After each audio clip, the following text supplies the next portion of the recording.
What a shame, Yuji Itadori. I want you to win, but I don't want you to succeed.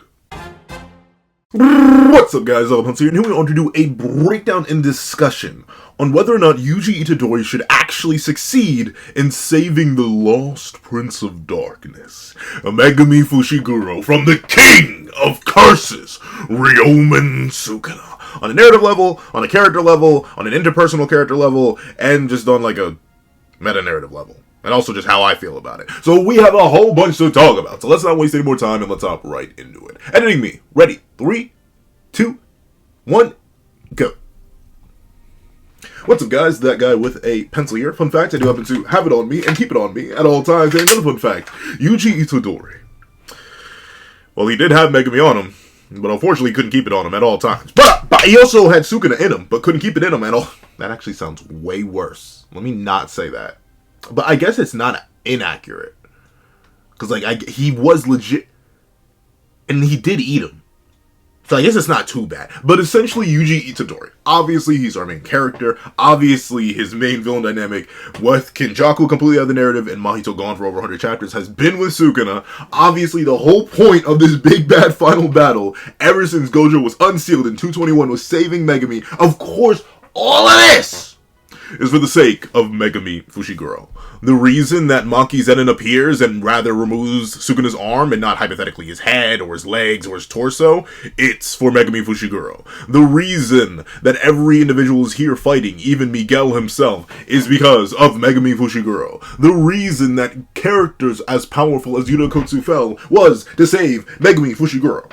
And while I will talk in a separate video about how many times, especially as of recent, they could have hypothetically offed Sukuna and ended this entire series, that's another video for another time. The main thing I want to focus on is whether or not Yuji Itadori should actually succeed in saving Megumi.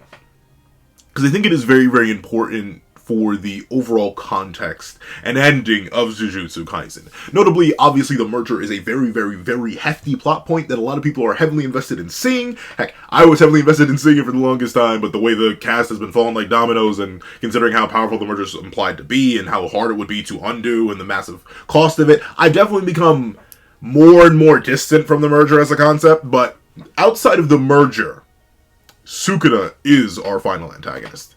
I think even with the merger included, he's our final antagonist that has any sort of weight relative to our main character, Yuji Itadori. I think that's pretty clear. Notably, one of my biggest issues with the the merger on a character level is the fact that it's just Tengen, who Yuji has no connection with on a character level, no hatred for on a character level. It's just a big, bad, crazy monster that may not even be sentient. Once again, we don't fully understand the merger as a concept.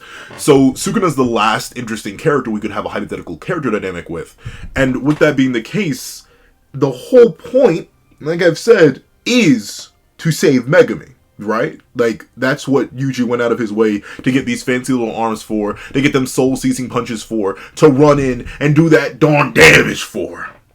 But there is a dangerous yet beautiful thing about how the story's been set up so far.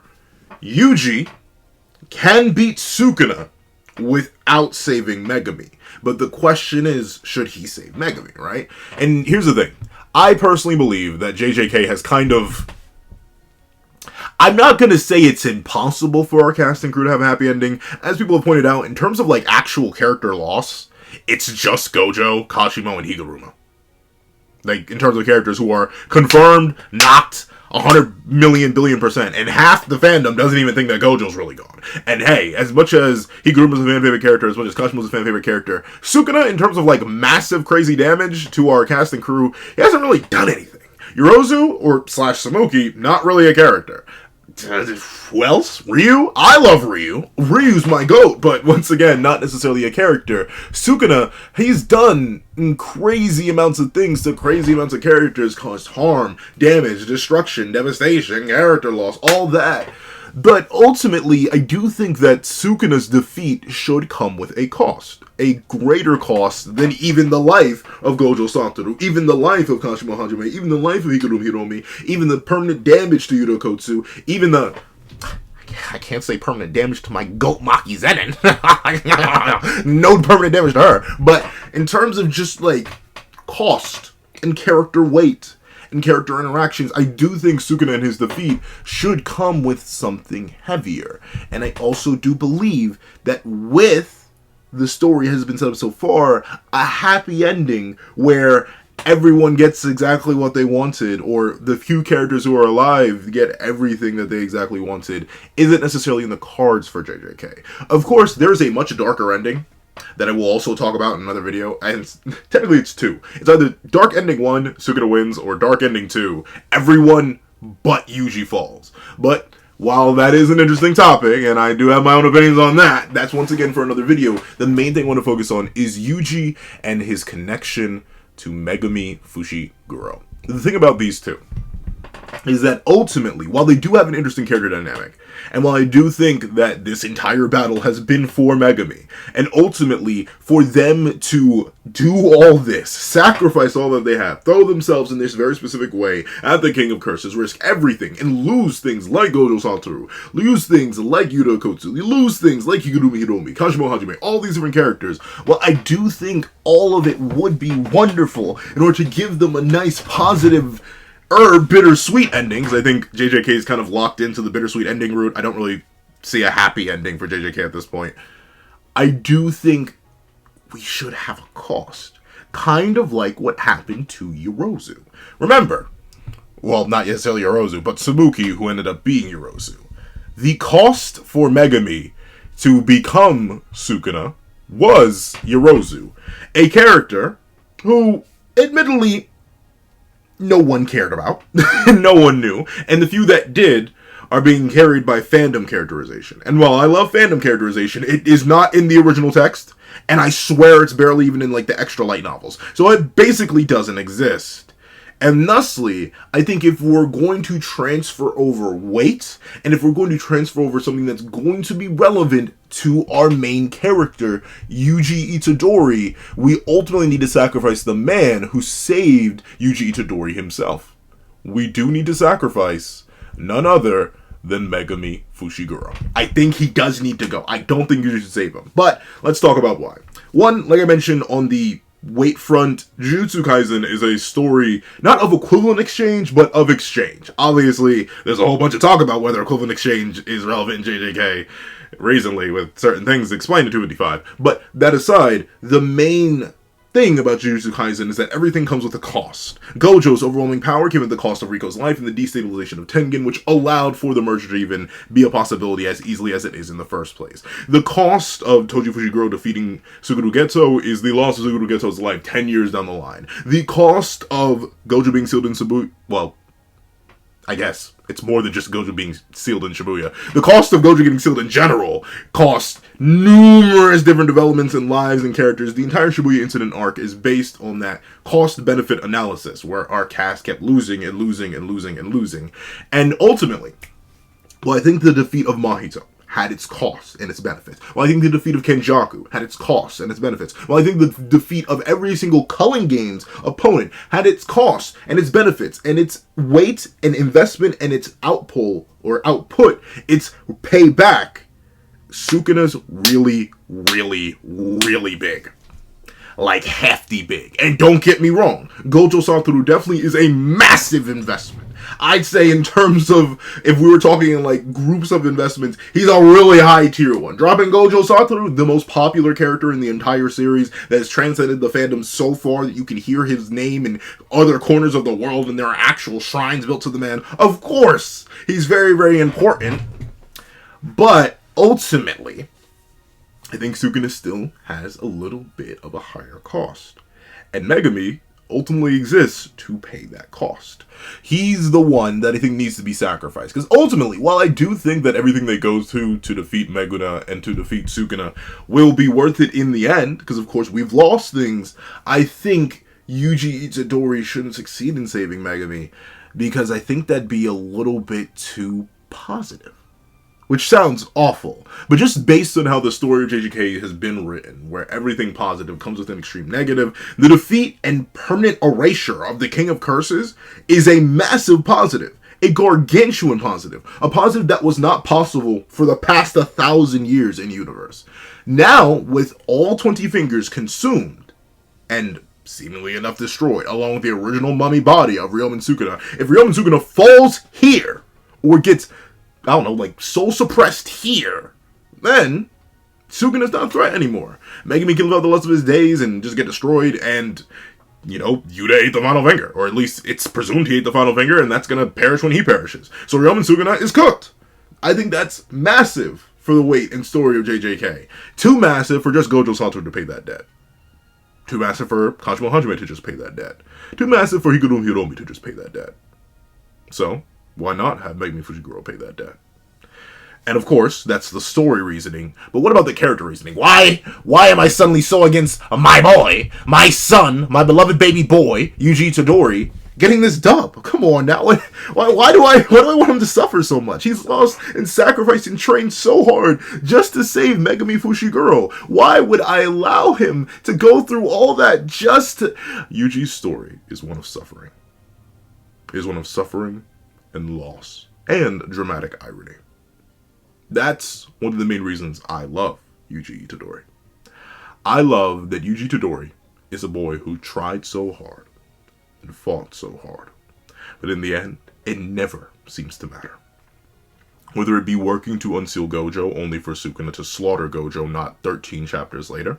Whether it be Yuji Itadori putting his all to try and help Junpei, only for Mahito to take him away. If it isn't just Yuji Itadori doing his all to try and beat Mahito, only for Mahito to be slurped away and the Culling Games to start, I feel like Yuji Itadori is such a fantastic character in my mind because he never gets perfection. Everything comes with a cost. Where Gojo Satoru is a man who had all the power in the world, yet failed to do anything with it in terms of massive, crazy, next-level scale, and if anything, that power ended up retroactively harming him in the end through the character implications of his loneliness and, obviously, the eventual loss of his life in the battle with Ryomen Sukuna. I feel like Yuji Itadori is a character with so little power, but still such massive impact at great cost for the impact. Beat Mahito, lose Todo, start the Culling Games. Complete the Culling Games objectives, lose Fushiguro to Sukuna, and lose Sukuna in general, causing this entire bout of despair. So, for something of such heavy cost and such heavy benefit as beating and defeating and resealing the King of Curses to save Megumi Fushiguro, the cost has to be insanely high. Extremely high. And honestly, I think for the sake of character and narrative consistency, Yuji has to fail. All of their work has to be for naught. While that's sad, while that's wrong, well, that's despicable and diabolical. I cannot sit here and lie to you and say that that isn't all that. I still think it's worth it. I still think Yuji Itadori needs to fail. I think he needs to fail at saving Megumi, because I believe that Megumi will pay that narrative cost, will be consistent with Itadori's character and his whole journey of success at extreme cost. And also, let's tackle it from the other side. Megumi Fushiguro himself. Don't get me wrong, I know there is a bunch of love for Megumi out there. I know a lot of people love his character, and a lot of people want him to be saved, and I believe that it's wonderful. But, ultimately, I think the narrator ends up putting it perfectly. Itadori and Akotsu's calculations went wrong regarding the structure of the soul. But when it came to the will to live, Megumi Fushiguro's soul had already lost it all. One thing that Gojo says earlier on in the series is that you can't save somebody unless they want to be saved. And ultimately, I think while Yuji Itadori is still desperately fighting for Fushiguro and refusing to give up on him, I think Megumi has given up. I think Megumi, if he comes back, has very little to live for. I think Megumi, if he comes back, is going to deal with endless trauma and endless guilt. And also, Megumi Fushiguro is broken, not just mentally, but physically and spiritually, and his own technique was used in drastic and terrible ways that our cast doesn't even know. So ultimately, I see Megumi Fushiguro as a sacrifice. A sacrifice for the narrative to function as it has, a sacrifice for Ryomen Sukuna to operate as he has, and a sacrifice to really stick it to Yuji Itadori. The boy who had one goal, one dream, to make it up to the man who saved his life, and ultimately perish with people he knew and loved around him. So, with the one person he's trying to save not even wanting to be saved, with the King of Curses being so hefty in terms of narrative cost, and Yuji Itadori's whole journey up to this point being based around wanting to do more but having the complete inability to do so, I think Yuji Itadori should not save Megumi Fushiguro on every single level. And while I'd be perfectly fine if he does, I don't even think that it would hit the same as Itadori Yuji succeeding in defeating Ryomen Sukuna at the cost of Megumi Fushiguro. However, that's what I think. Please, what you guys think in the comment section down below. Do you think that Yuji Itadori should succeed in saving Megumi? Do you think that I'm wrong in my interpretations of the character and the journeys and the cost and the narrative weight of defeating Sukuna? How do you think Megumi Fushiguro would live after being saved by Yuji Itadori? Do you think that Yuji Itadori will have to kind of spike up Megumi's resolve in these little short moments of soul interaction? Please let me know all that and more in the comment section down below. I thank you so much for watching. Please leave a like, share, comment, and subscribe, and make sure to hit that little notification bell so you do not miss out on any videos that come to the channel. Also, I do happen to have a Patreon down below where you can support me for as low as $1 to get things like exclusive videos, early content, and more. You can now become a member of the channel for as low as $3 a month to get the same perks and more. Some of those perks will include the live reaction to the very next chapter of Jujutsu Kaisen, ad-free variations of all my videos, and you can become a $25 Patreon or $25 member to order whatever video you want. Now, thank you so much for watching once again, and I hope you guys have a wonderful day. This is Dago the Pencil, writing off.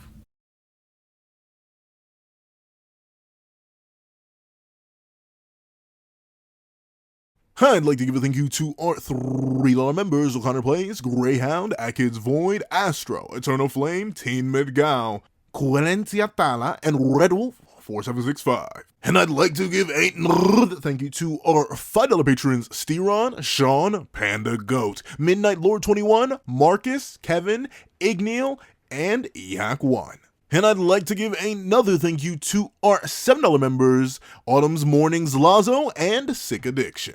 And I'd like to give a hefty thank you to our $10 member, Banana Phone. And I'd like to give a big old thank you to our $10 patrons, Joaquin, Jermaine, and Ida Okami. And I'd like to give a gargantuan thank you to our $25 patron, China Doll 09. And another gargantuan, juicy, scrumdiddlyumptious thank you to our $25 patron, Calvin Elder.